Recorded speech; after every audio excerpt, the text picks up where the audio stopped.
සහෝදරවරුනි සහෝදරියනි මේ මැයි දිනේ අපි ජාත්‍යන්තරව මේ මැයි දිනේ සමරන්නේ ශ්‍රී ලංකාවේ වැඩ කරන පන්තියට බලය ගන්න කොහොමද කියන කාරණාව මුල් කරගෙන ඉතිහාසයේ කතන්දරෙත් එක්ක අපි පොඩ්ඩක් සලකා බලන්න මැයි දිනේ ඉතිහාසය. මිනිස්සු ඉතිහාසයේ නිමක් නැතුව වැඩ කරපු බව කවුරුත් දන්නවා. පැය 14 16 වශයෙන් මිනිස්සු වැඩ කරා. නමුත් එක් යුගයක මිනිසුන්ට ඕන වුණා ජීවිතේ විඳින්න. එයන් 1886 ආරම්භ වුණා. පැයටේ වැඩ දිනය වැඩ කරන මිනිසුන්ට ලබා ගැනීම සඳහා අරගලයි. ඒ අරගලයේ තේමාව පැයට වුණාට ඒකේ ගැබ් වෙලා තිබිච්ච අර්ථය ඊටම ගැඹුරු.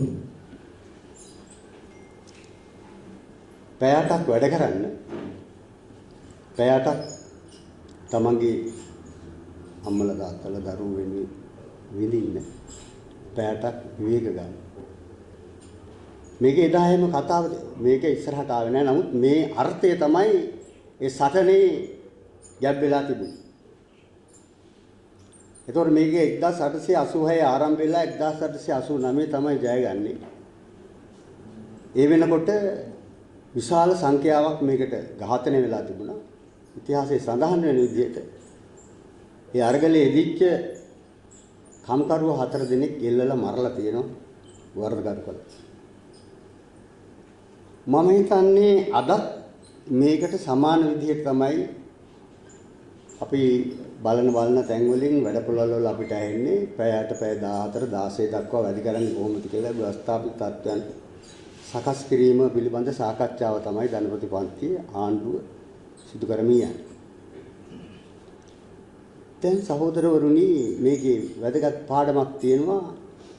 දැන් මේ මැයි දින අරගලේ මට හොයාගන්න බැරි වුණා එහෙම නායක පක්ෂ නායක සංවිධාන හෝ නායකයෝගේ නම් පිළිබඳව කිසිවක් මට තොරතුරක් හොයාගන්න හම්බුනේ නැහැ. ඒකේ අර්ථය තමයි අරමුණ තමයි නායකත්වයේ බවට පත් වෙන්නේ. ප්‍රයාතේ වැඩ දිනේ අර්ථය තමයි නායකත්වයට හැටියට පත් වෙන්නේ. දැන් එහෙම නොතිරුණා නම් අදත් අපි සමරනවා පැයටේ වැඩ දිනේ ලබා දුන් වීරයෙක්. එහෙම වීර ඉතිහාසයේ හිටියේ නැහැ. කම්කරු එහෙම වීරය බලාපොරොත්තුනේ. මේකෙන් අපිට උගන්වන පාඩමක් අදත්. නායකයෝ නැතුව සටන් කරන්න පුළුවන්. වෘත්තීය සමිති නැතුව සටන් කරන්න පුළුවන්. අපි අරමුණ අපේ නායකත්වයේ බවට පත් කරගත්තොත් අපිට සටන් කරන්න පුළුවන්. ඒක තමයි මේකේ ප්‍රධාන පාඩම. එකක් නායකත්වයක් කියන එකක් එහෙම එකක් තිබුණ නැහැ. පොදු නායකත්වයක් කම්කරු පන්තිය පොදු නායකත්වයක් එකතු වුණේ චිකාගෝ නුවර මේ මාස චතුරස්‍රයට එකතු වුණේ. එතකොට ඒකේ අවුරුදු ගාණක් ලෝකේ අනිකුත් ප්‍රදේශවල හිටපු ජනයා වරින් මර මේ හේම චතුරස්‍රයේ වටා රොකුණා. මේක ජයග්‍රහණයෙන් සමාප්තියකටපත් වුණා. ජීවිත පරිත්‍යාගයෙන් තමයි මේ පැයටේ වැඩ දිනේ අපි ගත්තේ. දැන් මේක එහෙම ගත්තට මේකට මේ ගෞරවයක් පන්ති ව්‍යාපාර තුළ එහෙම ලැබෙනවද කියන ප්‍රශ්නයක් තාමත් ඉතුරු වෙලා තියෙනවා.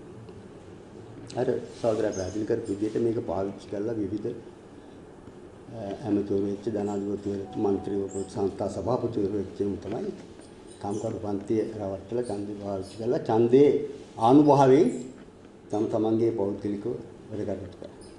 ලංකාවේ අපි මැදින් ඉතිහාසය ගත්තොත් පසුගිය අවුරුදු 50ක කාලය තුළ තනි පොතපතේ ලියවිලා නැතුණාට අපිට තිබුණා මුල් කාලේ මේ සමාජ කොමියුනිස්ට් ව්‍යාපාරයේ මේ දිනවලදී සම්බන්ධ වෙනකොට අපිට ගීත ස්වරූපයෙන් සටන් පාඨ වුණ ගන්නවා. එකක් තමයි සාදුකින් පෙළෙනුණු දැන් ඉතින් කිටිය මිතලේ අසරණුන් පිබිදියා සොහිරාන් සොහිරි සරණට එළවිය ගණපති අන්දමතුන් සුන් කරා. මේකේ තියෙන්නේ මාක්ස් කිව්ව ලෝකේ පීඩිතේ එකතු වුණා. ජාත්‍යන්තරව එකතු වුණා. අපේ ලෝකේ බලයක් හදන්න පුළුවන් කියන අර්ථය. අද මිනිස්සු හිල්බලාට ඒ සටන්ගේ ගීත ගායනා කරනවා. ඒක තමයි එකතු වෙන්නේ. තවත් එකක් තිබුණා. දැන් යම අපසම විප්ලවයේ හඬ නගා. වතු පිටියේ ෆැක්ටරි ගන්නට. අධිරාජ්‍යයේ සුන් කරව ධනබලේ නැති කරව. කම්කරු ආණ්ඩුවක් පිළිතුරු. ඒ සම සමාජ කොමියුනිස්ට් ව්‍යාපාරවල මේ ගීත තමයි සටන් පාඨ හැටියට ඉදිරිපත් වෙන්නේ. අද අපේ ගියාන කොහොමද අධිරාජ්‍යවාදී බිඳින්නේ? කොහොමද ධන බලය නැති කරන්නේ? කොහොමද කම්කරුවන්ගේ ආණ්ඩුවක් හදන්නේ කියන ව්‍යායාමයේ අභ්‍යාස කරන්නේ? මේ පුංචි සම්මන්ත්‍රණය අපි මග පෙන්නන්න උත්සාහ කරන්නේ. ඒ සඳහා ඒ නිසා අපි පන්තියට අලුත් දැක්මක් අපිට දෙන්න පුළුවන්. වැඩ කරන පන්තියට. අපි ගත්තොත් අද එහෙම ලොකුවට වෘත්තීය සමිති වල සමාජිකයෝ නැහැ. දැන් සංඛ්‍යා ලේඛන කියන්නේ 12ක් විතර තමයි වැඩ කරන පන්තියෙන් වෘත්තීය සමිති වල සංවිධානය වෙලා ඉන්නේ. ඒකට අනිත් ඔක්කොම පිටේ. ඒ නිසා අපිට තියෙන්නේ මේ දින අරගලය පාඩම.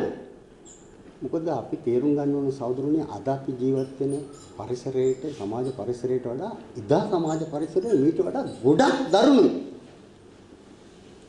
කම්කරුවෙකුට වැඩපොලෙන් එළියට එන්න තිබිච්ච ඉඩකඩ ගොඩක් අඩුයි. ඒ නිසා අද මේ දිනේට නිවාඩුවක් ගන්න කිව්වහම විවිධ කතා කියන සහෝදරයෝ ඉන්නවා අපේ අතට. ඒ නොදක්කම නිසා අර වැඩි මේ වැඩි කිය මේ දිනේ වෙන් කරගන්න තියෙන අපහසුව කියනවා. එදා කොච්චර තියෙන්නේ නැද්ද ප්‍රශ්න? ඒ තිබිලා නෙමෙයි මරාගෙන මැරෙන්න ඇවිල්ලා. පැයට වැඩ දිනේ ජයග්‍රහණය දක්වා මෙහෙන්නේ. ඒ නිසා අපි ආරම්භයක් ගනිමු උත්සාහ කරමු අපි හිතමු. හිතන්න කාගෙවත් අවසර ඕනේ නැහැ. අපි හිතන්න කාගෙවත් අවසර ඕනේ නැහැ. ඒ නිසා අපි හිතන්න පටන් ගමු. අපිට බැරිද? වෘත්තීය සමිතිය නැති වුණාට කම්කරුවන්ගේ අරගල ඉස්සරහට ගන්න. අපිට බැරිද වෘත්තීය සමිතියට කම්කරුවෝ දැනුවත් කරන්න? සමිතිය තිබුණා හෝ නැති වුණා වෙන මාවතක් නැහැ. පන්තිය සංවිධානය කිරීම ඇර වෙන මාවතක් නැහැ සහෝදරයෝ. ඒ නිසා මේ දිනේ අපේ සහෝදරාත්මක ඉල්ලීම මෙතනට පැමිණිච්ච විශේෂම වැඩපළවලින් පැමිණිච්ච සහෝදරුන්ට අපි කරන ඉල්ලීම අපි වැඩ කරනවා. ගෙදර යනවා වැඩ ඔක්කොම තියෙනවා. ඒ කාලේ පුංචි කාලයක්. අපි ඉඩක් ගමු. අපි නිර්ධනවන්තය හැටියට අපිට තියෙන විශාල අපි නොදන්න බලයක් තියෙනවා අපි ළඟ. අපි තමයි ප්‍රාග්ධානය හදලා දෙන්නේ. මේ නිර්ධනවන්තය කියලා කියන්නේ හිඟන්න නෙමෙයි. නිර්ධනවන්තය කියලා කියන්නේ ශ්‍රම මාකට් එකේ කොටස්කාරය. ඒ නිසා ඒගොල්ලන්ට තියෙන බලයක්. ඒ බලය පාවිච්චි කරලා අපි කොහොමද ලංකාවේ ලෝකෙ කම්කරුවන් මඟ පෙන්වන්නේ කියලා හිතන්න කියලා ආරාධනය කරමින් මම ගෞතම ස්වල්පයාමාර වෙනවා.